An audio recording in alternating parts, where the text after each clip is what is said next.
5, 4, 3, 2, 1, fire.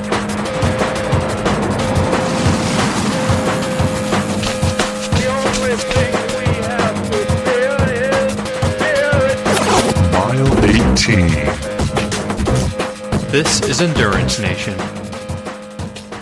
Are you tired of just losing your fitness every year? Of getting out there on the open road come springtime and everyone else is still faster than you and you're not making progress? We understand. We created the Outseason program just for you. It's a 14-week protocol for triathletes and gravel cyclists with an opportunity to lock in through your Zwift workouts and focused training to unlock your potential by targeting functional threshold and high VO2 workouts with some endurance on the weekends. We build your fast before you're far. So by the time you get to the spring, you can turn down the fast and start adding some volume when the weather gets nice and unleash your endurance potential. Stop following the same program and hoping you get different results. Head over to endurancenation.us/outseason to get our 14-week program for one low price now. So, you just started training for the season, despite all the marketing dollars that we've invested, that we did the outreach, those magazine articles we wrote, the TikTok videos. You just decided that it's almost April. You see the buds coming up out of the ground, a little bit of warmer weather, daylight changing. And you say, you know what? I think I might actually put my sneakers on and go for a run. Maybe 2025 is going to happen after all. If you're about to do that, I'm here to tell you, you've got two paths. One is fraught with disaster. The other, opportunity. Today, I'm going to talk to you about both. All right, Coach Patrick here from Endurance Nation, back with another weekly video. Every week, I sit down and talk to you, the endurance athlete, from my 20-plus years of racing and coaching, helping more than 20,000 athletes cross their finish lines, be it through multi-sport or single sport or whatever you want to call adventure racing and the craziness that people will do with their FKTs. If you don't know what that is, look it up. I'm not calling you something. It's the opportunity for you to really think a little bit about how to be more successful. Inside Endurance Nation, we're not so much worried about your total speed. Of course, fitness is important. I'm looking forward to your speed to excellence. And speed to excellence, a great deal of that is learning. Now, most people go out through trial and error. Our ancestors did all of that, inventing fire, the wheel, political systems. So let's not even go there. And when we think about what that means as an athlete, do you really want to spend this year just kind of rolling the dice and being like, I wonder if this works, and it doesn't, and saying, that's awesome. I planned for the marathon. It didn't work. I trained for 16 weeks. I totally messed it up. But next year, I'm going to sign up for another marathon. I'm going to try a different plan and see if it works. Keep that up. Maybe by the year 2030, you'll have a great marathon. Who wants to wait 5 more years to have a good marathon? Inside Endurance Nation, we are just as impatient as you are. People who take supplements or steroids to improve performance-wise, we do that here inside Endurance Nation for your brain. And we're trying to make you smarter, faster, so you can go out there and have a ton of fun and be really good at what you want to be good at. All right? So today I'm going to talk to the people who are laggards. We're going to go right out there and call them, you are a laggard, my friend. If you just woke up and your decision to train is influenced by the quantity of sunlight that hits your face in the morning when you wake up. We're all influenced, obviously, by the sun, the seasons, etc. But for some, they've been toiling away in their pain caves, doing hard work, getting ready for this moment. They're ready. They're like, I'm holding them back. Like, you got to wait another week. Just hold. But I'm running down the line and saying, hold. For others, they're literally just like a bear emerging from hibernation saying, let's get after this thing. I think it's time. I've been hungry. I haven't done anything for 6 months. Let's get into it. So how do we make sure that even though the same race is on both of your calendars, let's say at the end of July, one of you has been doing lots of training and one of you has not? So for today, those of you who have not been doing all that training, how do we get back into it? Here's how you can do it. Number one, let's start with the things you should not do. You should not go out this weekend and rip a good, hard, or long workout. That's not the case at all. Just going big the first time you get back is a fast track to disaster. Your body has not adapted to the training. Your body's not ready for it. Your equipment, who knows what state it's in. You're going to look at it with sort of biased eyes because you're really like 80% focused on the outside and 20% focused on the mechanics. That's why you're here where you are, right? And so you're going to really put yourself into a bad spot. All right. So the number one thing we want to do is do not go hard and do not go big this weekend. All right. Because it's going to go crazy and you're going to put yourself in a really bad spot. Okay. What's something else you don't want to do? You don't want to just go out and ignore all of your nutritional needs. Your body is not adapted for training nutrition.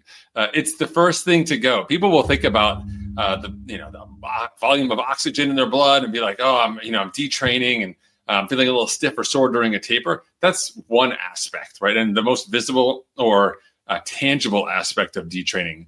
What we don't really account for as endurance athletes is the detraining we have around fueling and fueling capacity. It's an actual trainable thing. I think just a few months ago, cycling magazines around the world and even triathlon magazines started talking about the importance of fueling and the quantity of fueling required to perform at a high level. And even though you may not be competing at the level of an Olympian, you are going to be training and racing at a level that is much higher where you are right now as your laggard sedentary self. I'm just going to keep adding adjectives onto there for you. So in order to get to that next level, you have to start with something. So if you don't have exercise nutrition in your pantry or anywhere nearby your exercise equipment, do you even remember where that exercise equipment is? You're going to want to make sure you have something. Or at the very least, to plan your day, your training, your weekend around places that can give you some form of consistent calories so you can stop, pretend like it's for the nutrition, not because you can barely breathe, and then actually start fueling your body. So nutrition is going to be super important for you as you get back in this. So do not mess that up, okay? Number 3. Do not just go out and do the same routes and the same things you did last year. Everything is sort of changed, okay? And so the number one thing you can fall into is when you get back to your favorite 5-mile run route and it's a new year and you're super excited, you just go out and want to rip it on that 5K or 5-miler because you know it. That's like your home turf. That's like you invite your mortal enemies here to go to combat with you. We can't possibly do that right now because you're going to go right into that and say, like, I remember. Like, you don't remember what day it is.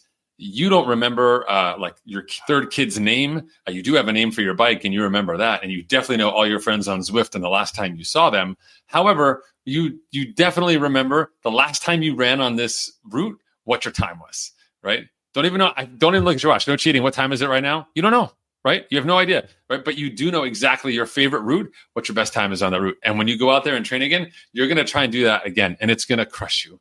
So stay away from the normal route when you get out there and get back into your training. Pick something totally different. And our goal is to get out there and be active. Okay. So those are 3 things you shouldn't do. What's something you should do?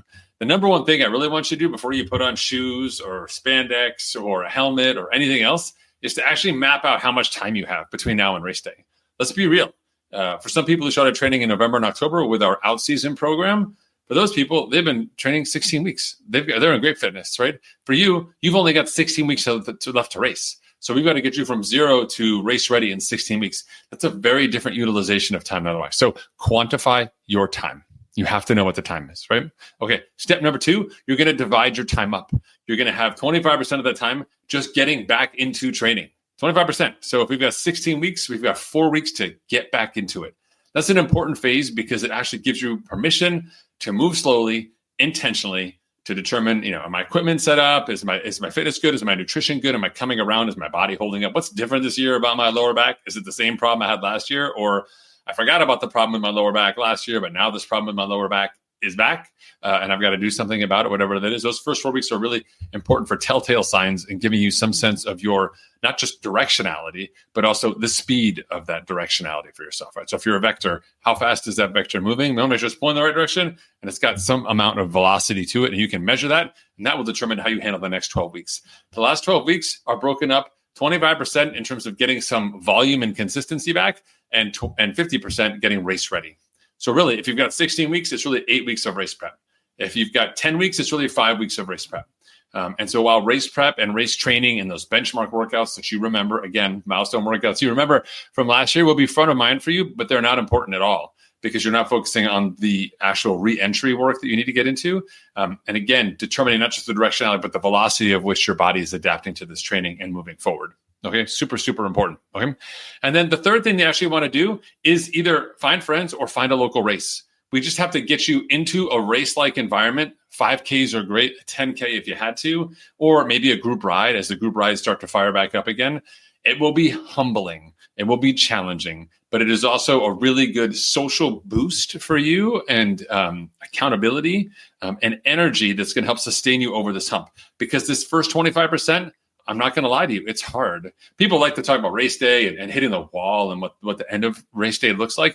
But in reality, the beginning is the hardest, going from 0 to 1. And this happens every year. We all do it. You've just chosen to do it now when a healthy portion of your endurance friends are already doing it. And so you're going to be behind. So for some, that's motivational. I'm going to go, hunt people down like on a race. For others, it can be frustrating. And regardless, the choices that you made have led you here. And if you don't want to be here, the last thing I'll tell you, if you don't want to be here, do yourself a favor, take out your phone, set a reminder, get your calendar, make the marks, and just say, hey, next year in December or January or November or whenever you want to do it, let's start training. It doesn't have to be much. It could be consistency. You could leverage in existing workouts, whether it's at your gym or at your pool or some fitness facility, or if you don't have your own stuff set up at home. But even baseline fitness can help you get over the 25% that you need to get over now, sometimes even over the additional 25% of adding that volume and consistency. And you'd actually be able to focus on the race prep, doing good hard work for distance on a good nutrition plan. And then we're just kind of tightening bolts on the plane. And that's really the differential, right? The amount of time that people spend every year on perfecting their race fitness and craft is what really separates people. Because if you think about it, if you got let's say you got a 20-week buildup to a race, you got to get fit enough, you've got to do your volume, and now you say, now I'm going to get race prep. In the ideal world, you've got maybe 12 weeks of race prep, give or take. All right, so let's say you do 2 races a year. You'll have 24 weeks of race prep. Inside those 24 weeks, you'll have 2 race simulations, 2 challenge rides inside Endurance Nation twice. So 4 and 4. We'll have 8 workouts, 8 key workouts, plus your 2 races is just 10 sessions in this entire year. That is you at speed, on plan, in nutrition, at your best. Okay. And all of that is only 10 times in a year. So you got like 10 times. It's like, hey, there's only 10 things you're doing this year that make a difference. Okay. If you go to church, 4 times a month, 48 times. This is 25% of that, right? If you like to go to Starbucks, you go to Starbucks every single day. That's 365 times in a year. We're talking just 10 times you get to do this.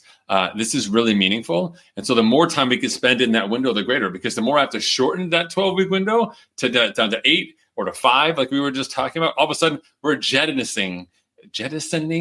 ejecting, throwing off the ballast of these key workouts because you're not ready for it. You're not going to be able to do the work and you're not going to be able to do it at speed. And instead, we're just trying to get you back up to speed. And the differentiation between that is athletes who are getting those 10, if not 15 workouts in every year and a cycle, their learning and their acceleration over time gets much greater. So even if they may not have the fitness in the future, they have the skills and the knowledge, the personal expertise to be better. You ever get frustrated about your training partner who doesn't seem to train as much, but always seems to be faster than you on race day? How do they actually make it work? A large part of that is not just years of training and sort of good aerobic baseline functionality, good form, et cetera, just honed over time. It's also being really smart about what they can and cannot do, what the work they need to do to get to the place they need to be, and then how to execute on race day. That time is predicated on you getting started early. So just a little tip from me, Coach Patrick, to you, the laggard, the sluggish laggard at the back who's waking up right now in April, and thank God you found this video. Who knew the internet could actually be your friend today? And you go out there and say, you know what, next year I'm going to set something. I'm going to put a note in the sand. I'm going to put a forcing function. I'm going to pick an early season race of some kind that is going to force me to start training just a little bit earlier, even a month earlier. If we're talking about a 4-month buildup, that's 20% more. I'll take it. I'll take 120%. That's better for me, better for you, better for the finish line, and better for future you as well. All right. Thanks, everyone, for tuning in. Coach Patrick signing off. Next time, I promise I'll be so much happier. But best of luck as you return to training. If you've got questions, comments, or feedback, please visit us over at endurancenation.us. There you can find all of our free training guides and resources to help you become a better, smarter athlete, from sweat testing guides to how to train with volume to nutrition, et cetera, and much, much more. And if you're really into it, sign up for those things, and we'll actually send you a link. You can try and join the team. 30-day money-back guarantee. Happy to work with you on your training plan and get you ready for a fantastic year. Thanks, everyone. Have a great week. I'll talk to you soon. See you. Endurance Nation.